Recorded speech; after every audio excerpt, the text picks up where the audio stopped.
Bismillahirrahmanirrahim. Assalamualaikum warahmatullahi wabarakatuh. Alhamdulillahirabbil alamin, hamdan katsiran thayyiban mubarakan fih. Allahumma shalli ala sayyidina Muhammad wa ala ali sayyidina Muhammad. Senang sekali pemirsa, indahnya Ramadan kembali hadir menemani santap sahur Anda. Yang pada kesempatan pagi hari ini kita mengangkat tema yang sangat sering sekali kita alami, yaitu hasad, hasud, dan iri dengki. Seperti apakah pengaplikasian di dalam Islam? Kita akan belajar bersama guru-guru kita. Kita sapa terlebih dahulu. Uwas, Assalamualaikum Uwas. Waalaikumsalam warahmatullahi wabarakatuh. Masya Allah. Sahur sudah siap, nanti kita sambil santap sahur ya. Insya Yai Allah. Syarif, sehat Yai? Alhamdulillah. Alhamdulillah. Baik, saya langsung persilahkan Uwas memberikan materi pertama. Silakan Izin Uwas. Kiai. Bismillahirrahmanirrahim. Assalamualaikum warahmatullahi wabarakatuh. Waalaikumsalam warahmatullahi wabarakatuh. Alhamdulillah, Allahumma salli wa sallim ala Rasulillah wa ala alihi wa sahbihi wa man tabi'ahu wa mawalah. Terima kasih Ustaz. Bersama kita, guru kita semua, Kiai Haji Syarif Mat Najih. Mudah-mudahan matta'anallahu bituli umurihi. Amin ya Rabb. Panjang umur beliau, berkah ilmunya untuk kita semua insya Allah. Ibu-ibu semua sehat, adik-adik dari Institut Ilmu Al-Quran Jakarta, pemirsa TV One dimanapun berada, mudah-mudahan kita senantiasa istiqomah insya Allah. Tema kita tentang hasad, hasud, iri, dengki. Ini nggak ada yang enak semuanya. Nggak ada yang baik semuanya. Bagi yang hobi enak tapi tidak baik. Ayatnya ibu kita semua hafal. A'udzubillahi minasyaitonirrajim. Wa min syarri hasidin idza hasad. Hasidin orangnya, hasada perbuatannya. Makanya kalau mau ngasih nama anak jangan langsung buka Quran hasidin. Mohon maaf Pak Hasidin ya. Hasad. Nah, hasad itu bahasa Arab. Apa arti hasad dijelaskan oleh ulama. Namanya Imam Abu Hamid Al-Ghazali. Kata Imam Al-Ghazali arti hasad, karahatun ni'mah alal mun'ami alaih. Enggak senang ngelihat orang dapat nikmat. Tetangga rehab rumah, kumat asam lambung.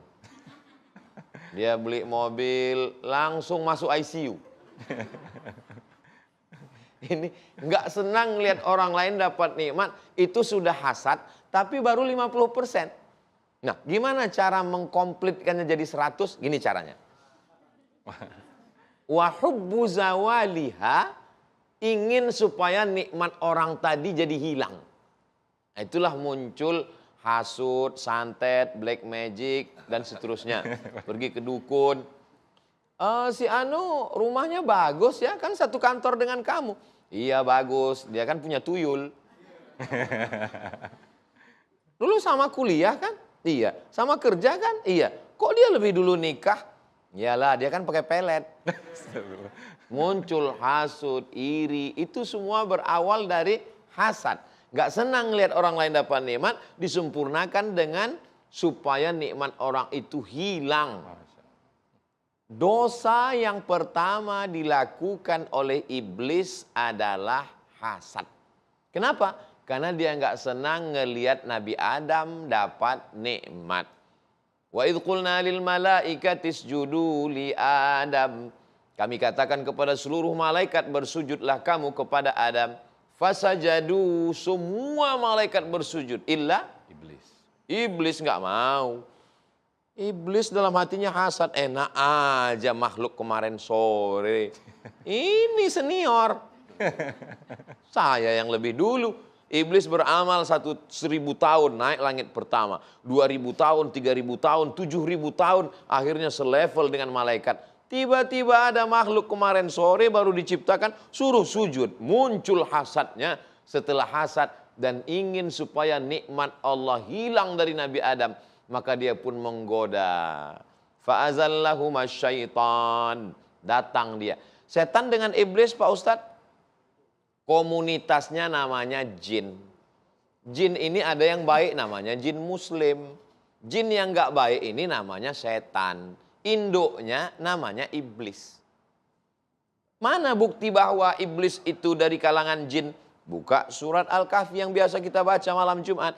Kana minal jinni. Dia berasal dari kalangan jin. Fafasaqa an amri rabbih. Dia melawan perintah Allah. Loh, dia kan jin kok bisa sama malaikat? Karena prestasinya tinggi, akhirnya selevel dengan para malaikat. Jadi kalau cerita masalah amal, jadi kalau ada tetangga, kawan, sahabat, jamaah, amal saya banyak. Berarti ini teman? Enggak ada ngomong begitu. Lalu kemudian bagaimana setelah kita tahu bagaimana cara menyembuhkan? Maka cara menyembuhkannya pertama kita mesti periksakan diri. Alhamdulillah sampai sekarang belum ada alat ronsen yang bisa memeriksa hasad. Dan kita doakan sampai hari kiamat mudah-mudahan orang Jepang belum menemukan alat detektor hasad. Bayangkan kalau ada alat detektor hasad dipasang di pintu TV One. Dipasang di pintu, semua yang lewat bunyi. Pas lewat adik-adik, bunyinya kecil. Tin. Pas Ustadz Somad lewat, tin. Tiba-tiba mau bicara tentang hasad. Makanya Allah itu masih Ghafur, masih Rahman, masih Rahim. Yang tahu yang ada di dalam hati ini hanya Allah Subhanahu wa Ta'ala. Cara ngukurnya gimana? Kalau kita sakit hati, kecewa, marah, melihat orang dapat nikmat, berarti kita kena penyakit Ibu doakan saya supaya jangan sampai saya kena penyakit hasad. Amin. Amin, amin ya Allah. Allahumma innaka afuwun tuhibbul afwa fa'fu anni. Selamatkan Ustadz Somad supaya jangan sampai dia kena hasad karena dia ceramah tentang hasad. Yang kedua, setelah kita tahu bahwa kita kena penyakit hasad, kita mesti tahu efeknya apa. Kita bertamu nih ke rumah orang. Pas bertamu disediakan teh manis. Begitu mau dikasih teh, haram. Kenapa haram? Karena dia takut kena penyakit diabetes meletus. Gula nggak mau. Susu pakai gula nggak mau. Kopi pakai gula nggak mau gula. Kenapa? Karena takut nanti akan berulat, nanti akan amputasi. Takut. Ada yang lebih hebat daripada diabetes. Inilah dia hasad. Apa bahaya hasad? Iyyakum wal hasada.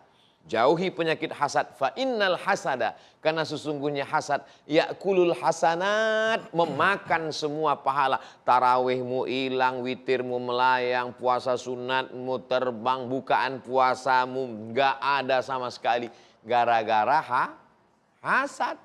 Makanya kalau ada hasad dalam hati kita, segera ingat. Jilbabmu terbang. Belum lunas lagi.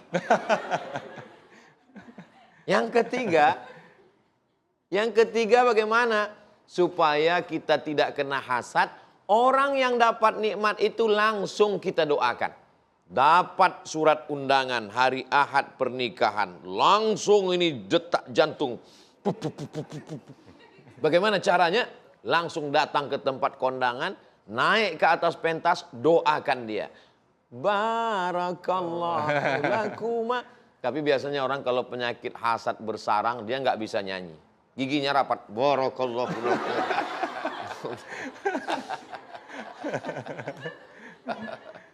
Saya udah nikah 10 tahun Pak Ustadz, nggak punya anak Pak Ustadz. Ini tetangga saya baru nikah Januari, April udah punya anak. Apa nggak muncul hasadnya? Diundang akikah, makan kambing.